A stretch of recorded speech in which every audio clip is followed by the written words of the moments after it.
ఈ YCP MLA Kannababu ఆయన పడేసిన భిక్ష, ఆయన పడేసిన భిక్షని వైఎస్ జగన్ ఆయన్ని పాపం సంబంధం లేదు. సినిమా నటులకి ట్రేడ్కి, సినిమా హీరోలకి సంబంధం లేదు. దానికోసం ప్రొడ్యూసర్ గిల్డ్ ఉంటుంది.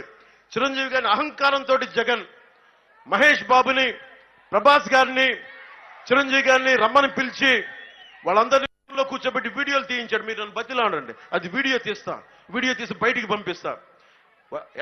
కన్నబాబుని ఒకటి సిగ్గుందా కన్నబాబు నీకు? ఏం బతుకునేది? భిక్షం పెట్టిన నీకు చిరంజీవి గారిని ఆ నీచుడు కూర్చోబెట్టి కింద అడ్డగోలుగా నువ్వు అన్యాయం అవమానం చేస్తావు. నీకు సిగ్గురాలా? నీకు ఆయన పెట్టిన భిక్ష నీకు అనిపించలేదా? నీకు ఆయన వెనకేసిన వలన బాధ కలగలేదా నీకు? ఇలాంటి వాళ్ళని గెలిపిస్తామా? ఇక్కడికి ఇంతమంది దోపిడీ చేసిన వ్యక్తిని గెలిపిస్తామా మనం?